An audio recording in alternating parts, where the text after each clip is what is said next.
Que a paz de Jesus esteja nos nossos corações. Família, vamos pregar hoje uma pregação impactante, a pregação encomendada pelo Pai do céu, o Espírito Santo, enviando a todos nós. Salmo 119, verso 11, guardar a palavra no coração. Salmo 121 e 2, socorro vem do Senhor. Gálatas capítulo 5, verso 22 e 23, o fruto do Espírito. Mateus capítulo 6, verso 33, buscar primeiro o reino de Deus. Essa é a pregação impactante que o Pai pediu, encomendado pelo Criador do céu e da terra, dirigido a nós, ao mundo, aos quatro cantos da terra, à igreja, ao novo reino de Deus, às servas do Senhor, às crianças no mundo que não estão ouvindo a palavra, aqueles que não têm acesso à palavra do Evangelho, que são a inspiração do Espírito Santo de Deus. Levaremos até eles, nesse momento, a palavra do Senhor. Vamos iniciar a nossa pregação, amados e amadas, através de uma oração. A oração move montanhas. Amados, em nome do Espírito Santo, Senhor Jesus, confessamos a Ti que pecamos quando buscamos soluções para a nossa vida fora de Ti. Perdoa-me, Senhor Pai, Senhor Filho, Senhor Espírito Santo, pela minha ignorância, pela dureza do meu coração e por todas as vezes que eu quis passar à Tua frente, buscando respostas imediatas por meio de práticas proibidas. Meu Senhor, meu Deus, Pai, não foi o Senhor que enganei, mas a mim mesmo, permitindo-me acreditar no erro e bebendo as consequências. Viemos nesse momento recorrer ao Teu amor misericordioso. Perdoa-me, Senhor.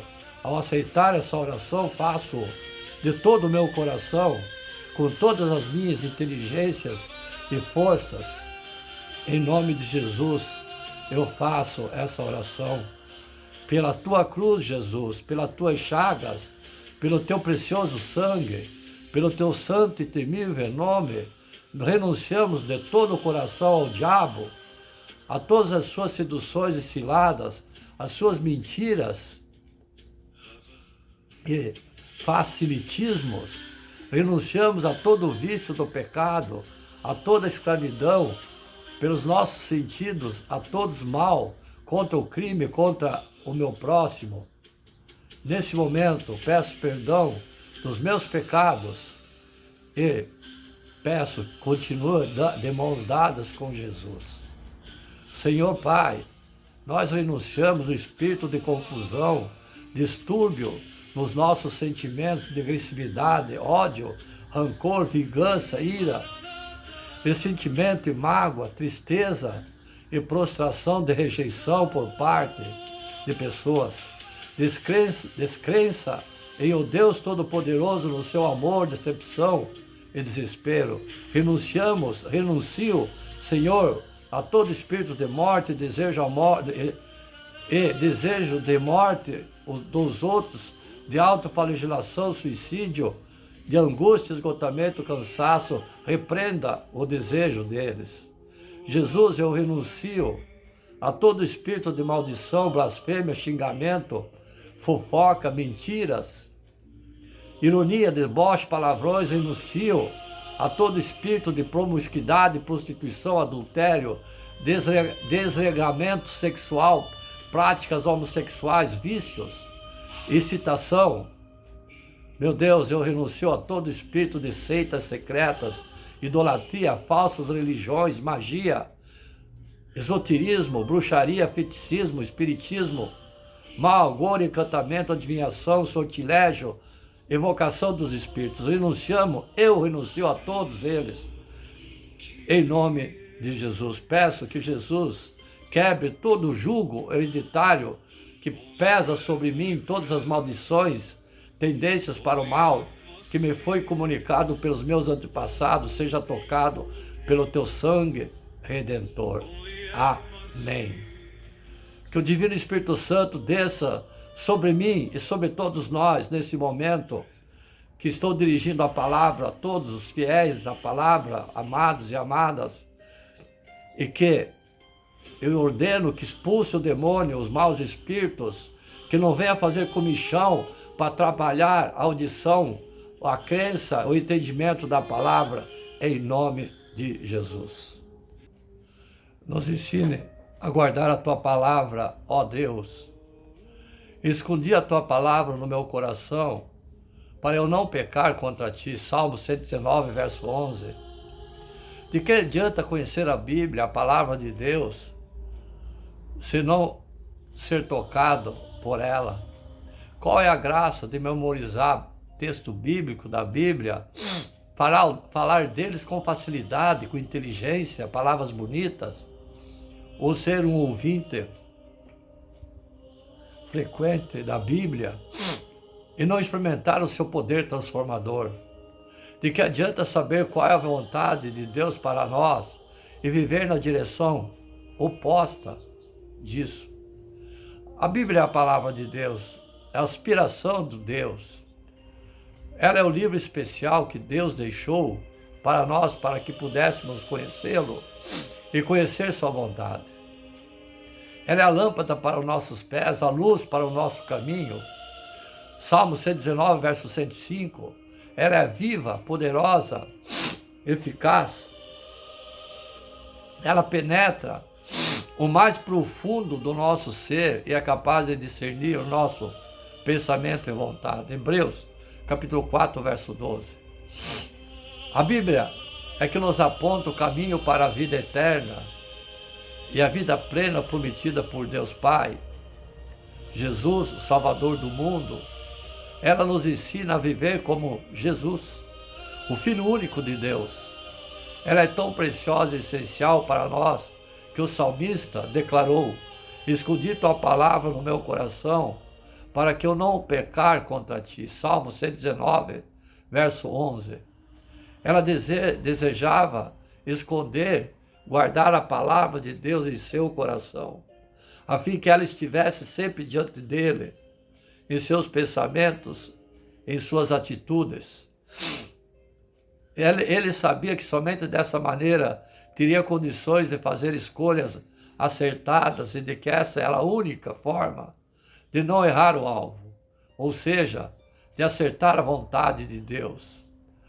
Paulo também conhecia o conflito do coração dos homens, as tentações que o cercavam sobre o fazer ou não a coisa certa. Porque não faço o bem que eu quero, mas o mal que não quero, esse faço. Mas se eu faço e não quero, já não sou eu quem o faz, sim o pecado que habita em mim. Romanos capítulo 17, versos 19 e 20. Por isso nós precisamos ter a palavra de Deus habitando nossos corações. Ela precisa fazer parte do nosso dia a dia, do nosso ser.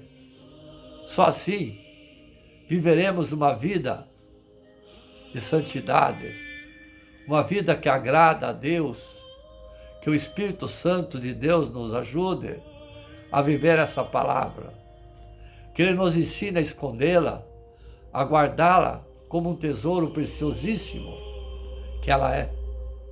Ensina-nos, Pai, a guardar a sua palavra, vivifica a tua palavra em nós, em nome de Jesus. Guardando a palavra para não pecar mais. Salmo 119, verso 11. A tua palavra escondia no meu coração para não pecar contra ti. Em um mundo onde somos constantemente bombardeados por informações, distrações, e onde as tentações apresentam diversas formas, e busca por uma vida de integridade e obediência a Deus, e um desafio contínuo. O Salmo 119, conforme o Pai pediu, o mais longo da Bíblia é um hino à palavra de Deus, nos oferece uma chave fundamental para essa jornada em seu versículo 11. Essa declaração profunda revela não apenas o método, mas uma motivação e um propósito para a interação com a Escritura, esconder a palavra dentro do coração para não pecar. Escondendo a palavra, um ato de intimidade e proteção. A expressão "a tua palavra escondi no meu coração" vai muito além de uma simples leitura ou memorização superficial. Esconder aqui sugere um ato deliberado de guardar, preservar e internalizar a palavra de Deus em lugar de profunda intimidade e valor. Isso implica em meditar profundamente, não apenas lendo a Bíblia, mas refletindo e permitindo que a palavra penetre nossa mente e alma. É também um ato de valorização pessoal, reconhecendo o valor inestimável da palavra como guia, conselheira e fonte de vida e de assimilação, permitindo que ela se torne parte de quem somos, mudando nossos pensamentos, sentimentos e atitudes. Priorizar a palavra de Deus, dedicando tempo e esforço para absorver e reter o ensinamento divino em meio às demais demandas da vida, é essencial. É um processo ativo de tornar a palavra uma parte intrínseca do nosso ser, algo que carrega conosco a todos os momentos. O propósito divino para eu não pecar contra Deus.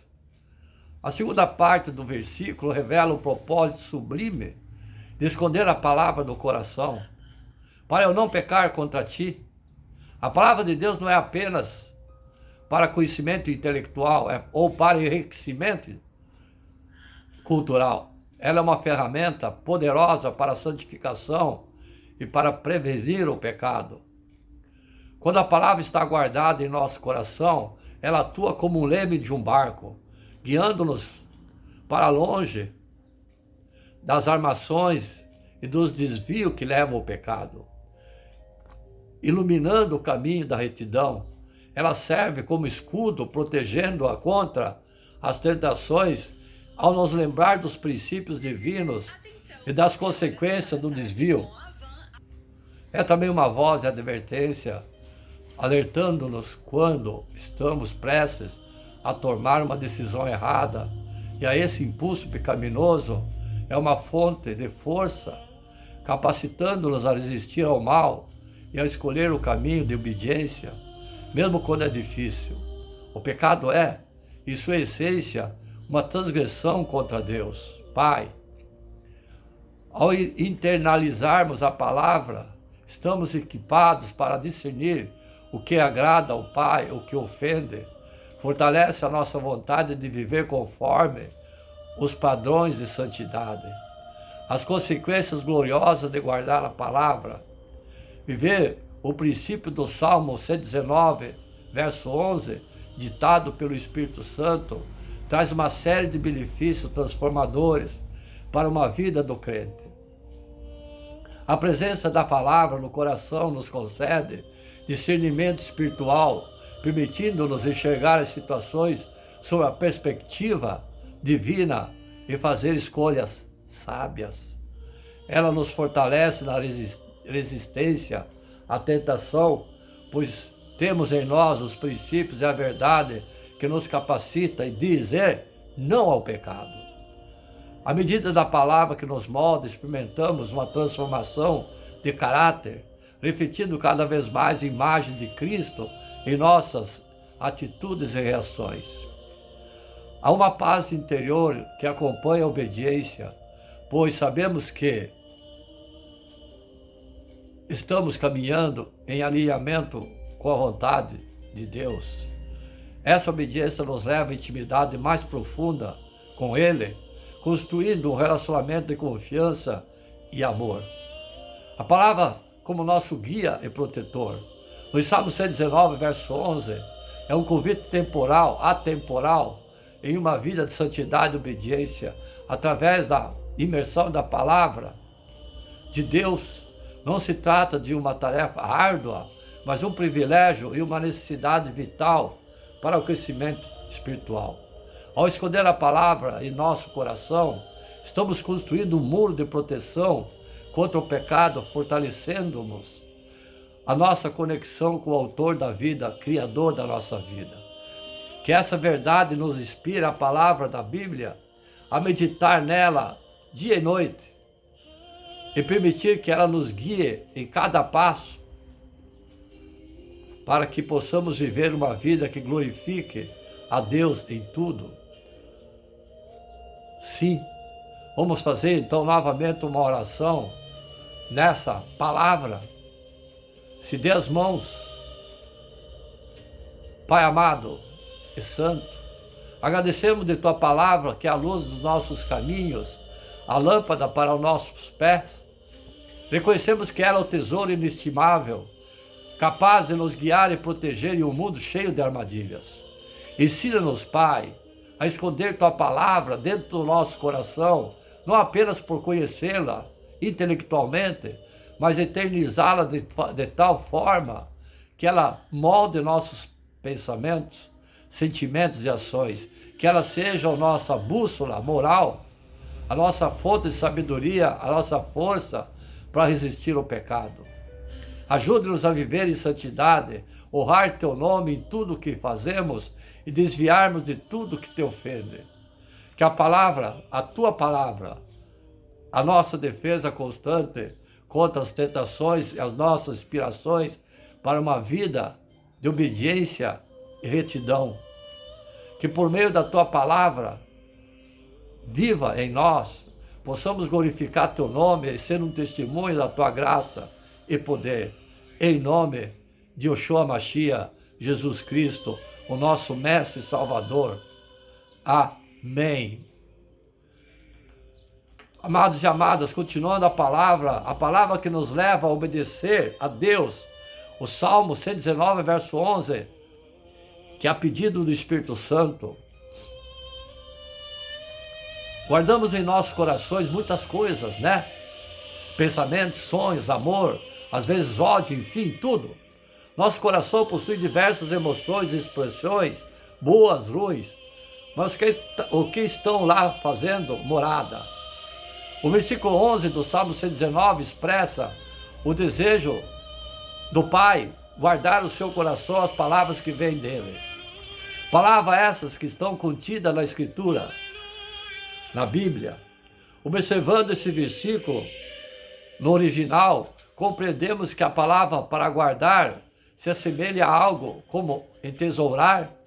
Isso nos leva a fazer referência para uma parábola de Jesus, que ele conta. Mateus capítulo 13, verso 44. O reino dos céus é semelhante a um tesouro oculto no campo, o qual certo homem, tendo achado, escondeu, e transbordando de alegria vai, vende tudo que tem e compra aquele campo. Será que valorizamos tanto assim a nossa vida com Deus, a ponto até mesmo de, se fosse preciso, vender tudo que temos, a fim de metermos no campo onde está esse tesouro? Bem, não precisamos vender nada para vivermos na presença do Senhor. O reino dos céus é totalmente gratuito, basta termos fé no Senhor. Quando a palavra nos influencia a tal ponto de fazer parte de nós, a lei moral de Deus não se torna um peso, uma obrigação. Obedecemos não apenas porque é uma ordem de Deus, mas porque amamos a Ele intensamente e temos o prazer na obediência. Amados e amadas, nessa palavra agora, vamos refletir com base no versículo 11 do Salmo 119, que é a aspiração do Pai, o qual a palavra dele nos leva a não pecar. As palavras que nos levam a obedecer a Deus. O que podemos primeiramente compreender é, primeiro, Deus é totalmente santo. 1 Pedro capítulo 1, verso 13 e 16. Por isso, cingindo o vosso entendimento, sede sóbrio a esperar inteiramente na graça que vos está sendo trazida na revelação de Yoshua Mashiach, Jesus Cristo, com o filho da obediência, não vos moldeis, amoldeis as paixões que tinhais anteriormente na vossa ignorância. Pelo contrário, segundo é santo aquele que vos chamou, tornai-vos santo também vós mesmos em todo o vosso procedimento. Porque está escrito, sede santos, porque eu sou santo. É sempre importante reforçar que a santidade não tem nada a ver com perfeição, mas com a separação de tudo o que não se refere a uma vida plena com Deus. Se considerarmos o reino de Deus o verdadeiro tesouro, precisamos nos aprimorar no que estiver ao nosso alcance para crescermos no nosso conhecimento na graça dele. Ser sóbrio não significa somente não se embriagar com bebida, mas ter uma mente sóbria, ter um real entendimento do certo e do errado, fugir de uma vida que desagrada ao Pai. Sabemos que somos pecadores, amados e amadas, filhos, e constantemente erramos, mas será que caímos na real e recebemos o quanto, e percebemos o quanto isso ofende a Deus, Pai? Na corrida contra o pecado, parece que damos um passo à frente e 5 para trás. Vivemos dias em que o pecado é relativizado, que as pessoas se sentem ofendidas quando falamos desse assunto. Mas claro, isso não acontece aqui, só numa igreja bem longe daqui, eu espero. O ponto em que eu quero chegar aqui, amados e amadas, antes de pecarmos, devemos olhar para a santidade de Deus. Quanto mais entendemos que Deus é santo e odeia o pecado, mas nós também odiaremos e lutaremos contra a nossa carne. O que é a nossa carne? O pecado do mundo, o mundo em si. Ainda pecaremos, mas com uma oração muito mais resistente e firme para não cair de novo no mesmo erro. Um dos conteúdos mais importantes da palavra de Deus que nos leva a obedecer não é pecar, é a santidade de Deus além disso. Segundo, Cristo morreu pelos nossos pecados. Segundo Coríntios capítulo 5, versos 14 e 17. Pois o amor de Cristo nos constrange, julgando nós isto. Um morreu por todos, logo todos morreram. Ele morreu por todos para que os que não vivem, não vivam mais para si mesmos, mas para aquele que por eles morreu e ressuscitou. Assim que nós daqui por diante a ninguém conhecemos segundo a carne. E se antes conhecemos Cristo segundo a carne, já agora não conhecemos deste modo. E assim, se alguém está em Cristo, é nova criatura. As coisas antigas já passaram, eis que se fizeram as novas hoje. Esse texto inicia falando que o amor de Cristo nos constrange, ou, em outra tradução, é o amor que nos domina, que nos conduz, visto que Ele nos trouxe vida quando morreu por nós na cruz, pelos nossos pecados. Já parou, amado e amada, a pensar na imensa dor que Ele sofreu? Isso deveria ser um peso para nós. Seria como se cada pecado fosse incidido, figurado, um dos pregos que perfura as mãos e os pés de Yoshua Mashiach, considerado o príncipe dos pregadores da palavra. Olhe para a cruz e odeie seu pecado, pois foi o pecado que pregou o seu amado Jesus Cristo na cruz. E é bem isso, quando entendemos o peso do nosso pecado, odiamos e procuramos ficar longe dele, pensamos na palavra e atitude, querem nos dominar para nos levar a cair. E isso acontece com todos. A diferença está na maneira como enxergamos o nosso desejo e vontade. Quem nos domina? Cristo. Se sim, então somos nova criatura, como disse Paulo. Tivemos nossa mente, o nosso coração transformado. Se for pecado a nos dominar, parecemos como um carro sem freio, seguido a 100 km por hora em direção a um penhasco. Você quer vencer o pecado, amado e amada? Lê a Bíblia, a palavra do Senhor, e se lembre de que Ele é santo e de que Cristo morreu para pagar todos os meus pecados, até mesmo aqueles que você ainda irá cometer. E há uma terceira verdade que eu quero falar para os amados e amadas, do que devemos nos lembrar para não pecar contra Deus. Fomos criados para glorificar a Deus. 1 Coríntios capítulo 10, verso 31. Portanto, quer comais, quer bebais ou façais outra coisa qualquer, fazei tudo em glória de Deus. Explicando, fazer tudo à glória de Deus significa, obviamente, que não faremos para nós mesmos. Assim não pecamos praticando a idolatria, ao valorizar mais aquilo que podemos comer, beber ou nos vestir, como Jesus mesmo alertou em Mateus capítulo 6, quando ensinou seus discípulos no Sermão do Monte, a não se preocuparem com aquilo que o próprio Deus estava providenciando. Glorificamos a Deus ao reconhecermos que Ele é a fonte de todo o bem, de todas as bênçãos. Ele é o dono da vida e somente Ele é quem dá vida e pode tirá-la. Pecamos ao fazer o nosso trabalho ou dos nossos estudos o nosso bem maior. Pecamos ao dedicar tempo demais ao que não produz nenhum benefício e somente nos afasta de Deus.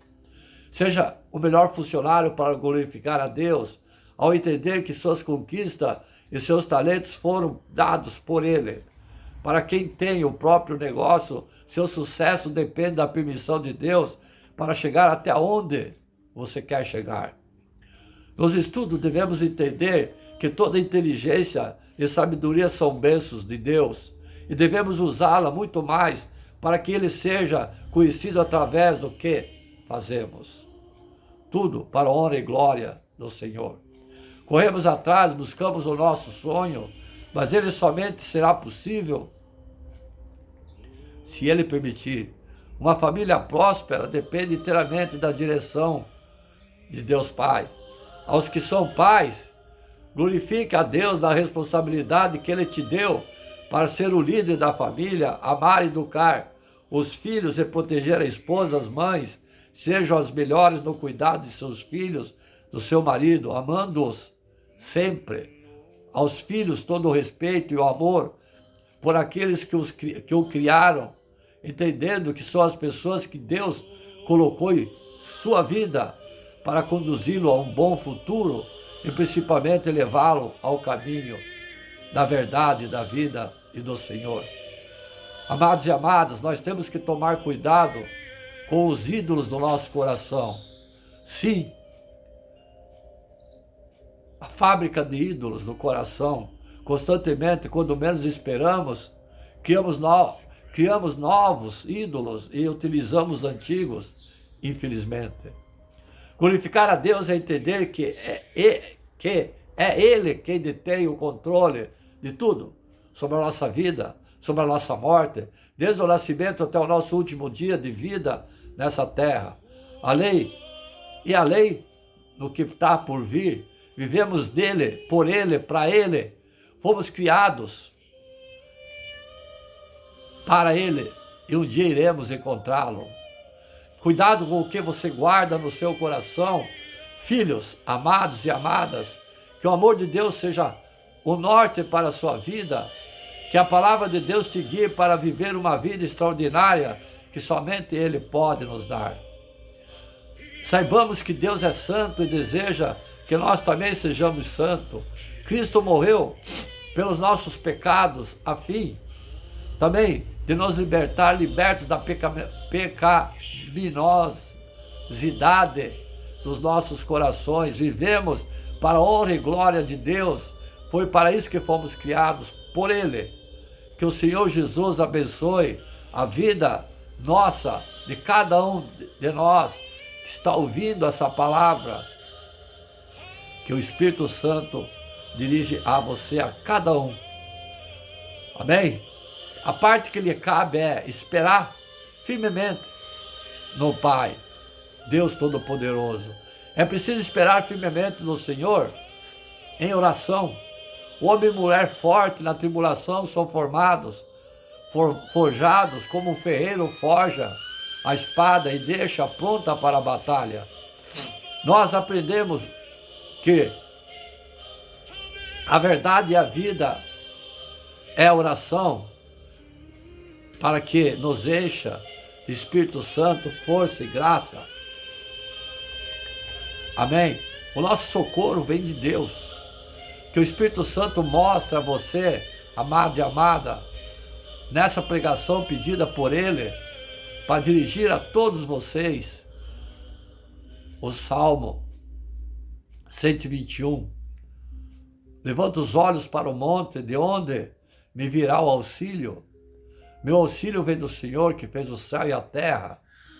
Não deixará teu pé vacilar, aquele te guarda e não dorme nem cochila e vigia.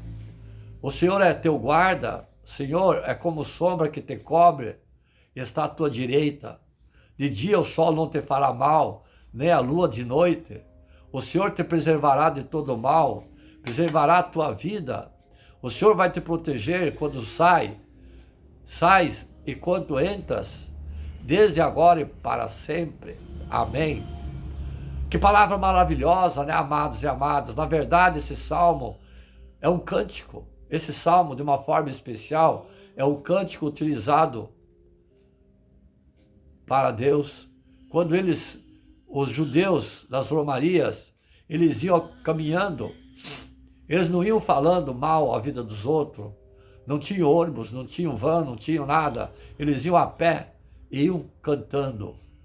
É importante dizer a vocês que eles cantavam e levantavam os olhos para o monte, de onde viria o seu auxílio. É preciso entender o que significa esse monte. O povo de Deus, o povo de Israel, o judeu, teve que conviver com nações pagãs, até mesmo conquistar a terra prometida. Eles tiveram que enfrentar inúmeros obstáculos.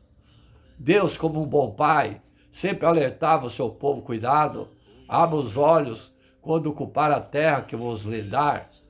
Você toma cuidado para não cair na idolatria dos pagãos.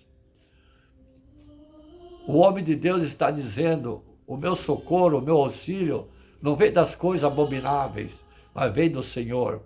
Você jamais pode esquecer disso, amados e amadas, filhos. O seu socorro vem de Deus. E na verdade, vamos buscando a solução dos problemas em coisas que as pessoas vão nos oferecendo. Isso.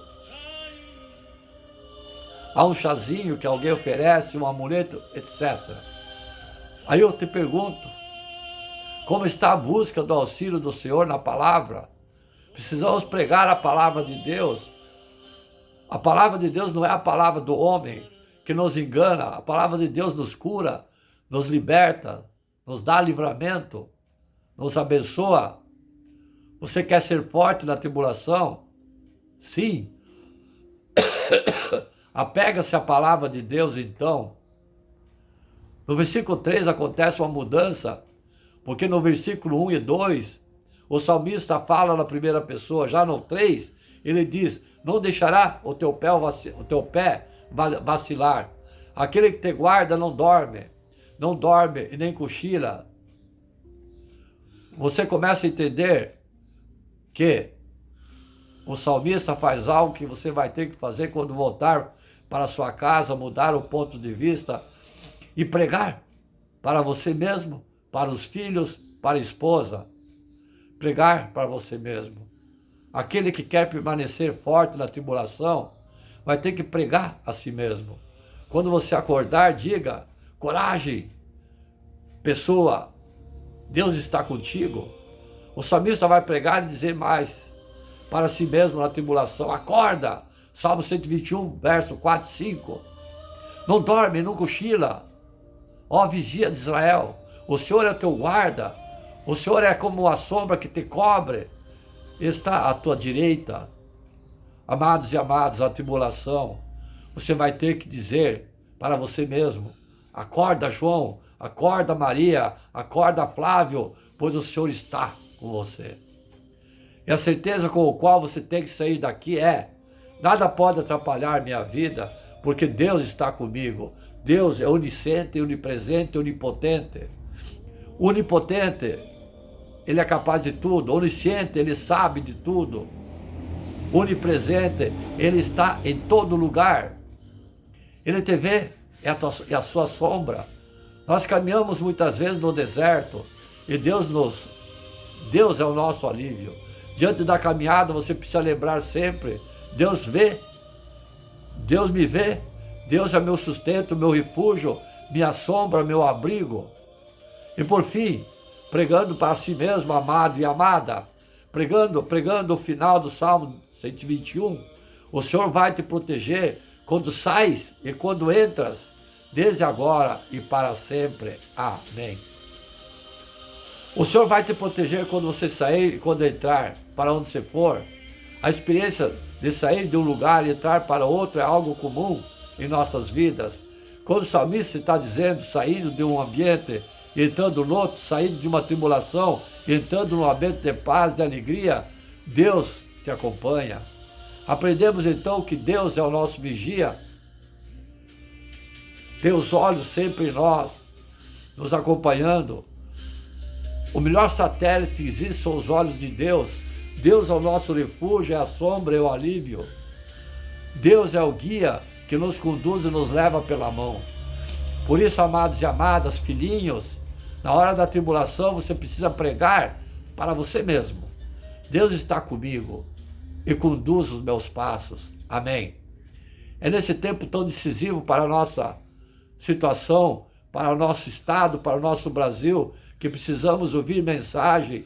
Brasil, Deus está contigo. Brasil, Deus é o teu guia. Ele vai te conduzir para o bem da nação Brasil. Amém? Então, amados e amadas, temos que sempre estar com Deus e nos livrarmos do pecado. E levo meus olhos para os montes. Explicação, amados e amadas, do Salmo 121. Pedido por Deus para pregar a vocês. Esse é um dos mais belos salmos da Bíblia. Sem dúvida, um salmo de fé e confiança em Deus. Provavelmente foi escrito num contexto de batalha ou em viagem de seus perigos. Mas de qualquer maneira, vemos que Deus é fiel e protetor, pois socorre o seu povo. Salmo 121. Elevo meus olhos para os montes, de onde veio e virá o meu socorro. O meu socorro vem do Senhor, que fez o céu e a terra. Ele não permitirá que os teus pés vacilem e não dormitará aquele que te guarda. É certo que não dormita, nem dorme o guarda de Israel. O Senhor é quem te guarda, o Senhor é a tua sombra, à tua direita. De dia não te molestará o sol, nem de noite a lua. O Senhor te guardará de todo mal, guardará a tua alma. O Senhor guardará a tua saída e tua entrada, desde agora e para sempre. Salmo 121, verso 1 e 8. O meu socorro vem do Senhor.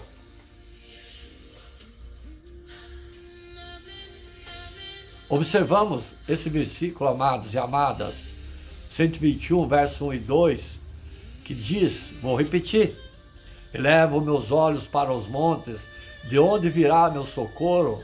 O meu socorro vem do Senhor que fez o céu e a terra. Observamos, amados e amadas, esses versículos, percebemos uma aflição, mas também uma convicção. É curioso que o povo judeu buscava ajuda divina nos cumes dos montes. Ora, orar ao Deus verdadeiro, orar aos outros deuses, como Baal. A quem se lembre que havia muita idolatria por volta de Israel. Queimavam-se incenso em favor de deuses. Mas o salmista, mesmo sabendo que tudo isso, faz a pergunta, de onde virá o meu socorro? A resposta vem a seguir, o meu socorro vem do Senhor, que fez o céu e a terra, isso é, o verdadeiro Deus. Essa foi a resposta do salmista. Ele confiava no Senhor e sabia que o cuidado e consolação viriam dele. Confiança e proteção. Ele não permitirá que você tropece. O seu protetor se manterá alerta. Sim, o protetor de Israel não dormirá. Ele está sempre alerta. Salmo 121, verso 3 e 4. O Senhor não dorme, não vacila, amados e amadas. Ele nos guarda, está conosco. Os seus olhos estão em toda parte, atentos a tudo que acontece. Provérbios capítulo 15, verso 3. Segundo os estudiosos, o salmista não tinha preocupação de ser esquecido. Elias zombou do profeta de Baal, sugerindo que o Deus dele dormia, mas quando precisavam dele. 1 Reis capítulo 18, verso 27. Se o Senhor não guarda, estamos perdidos. Salmo 127, verso 1. Ele não se cansa. Isaías capítulo 40, verso 28. Deus está sempre à tua direita. Olhe para o seu colega, sua colega ao lado e diz: Deus está contigo à direita. O Senhor é o seu protetor, como a sombra que o protege. Ele está à sua direita. De dia o sol não o ferirá, nem a lua, nem de noite. Salmo 121, versos 5 e 6.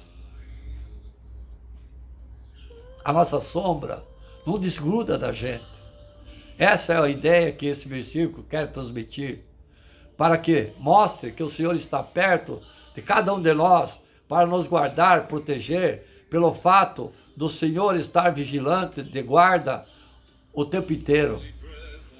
Nada acontece sem ele saber. E quando você dorme, o Pai está traçando planos dos teus sonhos para melhor para a sua vida. Nenhuma tempestade, roubo, problema de saúde, entre outros, acontece sem o conhecimento do Senhor. Porque eu disse que Ele é poderoso, Ele é onisciente e Ele está sempre presente. Ele, somente Ele tem o poder para não deixar que nada aconteça comigo ou com você. Fato curioso é que a experiência da palavra, da presença de Deus, feita através da nuvem de dia e coluna à noite, que acompanhava o povo no deserto. O Senhor te protegerá de todo o mal. O Senhor protegerá de todo o mal na sua vida. O Senhor protegerá a sua saída, a sua chegada, desde agora e para sempre. Salmo 121, capítulo 7 e 8, versos 7 e 8. O Senhor te guardará de todo o mal, guardará a tua alma, o Senhor guardará a sua saída, a sua entrada, desde agora e para sempre. Somente o Senhor Todo-Poderoso é que o guardará a nossa vida em todo o tempo. Ele nos protegerá, não nos deixará. Ele é o Senhor que criou os céus e a terra e você. O poder dele não tem comparação. Isaías capítulo 45, verso 7, Efésios capítulo 6, verso 10. O Senhor sempre estará conosco. Mateus capítulo 28, verso 20. Não importa a circunstância que você está vivendo, Ele é o teu Deus, teu Pai. Vamos lembrar das palavras de Paulo em Romanos capítulo 8, verso 35 e 39. Quem nos separará do amor de Cristo? A tribulação, ou a angústia, ou a perseguição, ou a fome, ou a nudez, ou o perigo, ou a espada, como está escrito: por amor de ti, somos entregues à morte todo dia, fomos reputados como ovelhas para o matadouro, mas em todas as coisas somos mais do que vencedores, pois aquele que nos amou, porque estou certo de que nem a morte, nem a vida, nem os anjos, nem os principados, nem as potestades, nem o presente está por vir, nem altura, nem profundidade, nem alguma outra criatura nos poderá separar do amor de Deus que está em Cristo Jesus, nosso Senhor. Romanos capítulo 8, verso 35 e 39. Através do Salmo 121 aprendemos que só o Senhor pode socorrer em meio às lutas e desafios da nossa vida. Só o Senhor pode nos proteger de qualquer coisa, pois seus olhos estão em toda parte. Provérbios capítulo 15, verso 3, só o Senhor é o Deus Todo-Poderoso, Criador do céu e da terra, que se preocupa tanto comigo, contigo, que não nos deixa só, pois sua promessa é que estará sempre conosco. Mateus capítulo 28, verso 20. Deus é o nosso guarda fiel, Ele estará sempre presente, pronto para prestar socorro aos seus filhos. Quando nos sentimos impotentes e fracos, perante as dificuldades da vida, devemos chamar o Senhor, exercer confiança total nele. Dele provém a nossa ajuda e os nossos momentos. Sim, a nossa ajuda e os nossos momentos tão difíceis da nossa vida. Seguindo o segundo vídeo dessa palavra. Amém?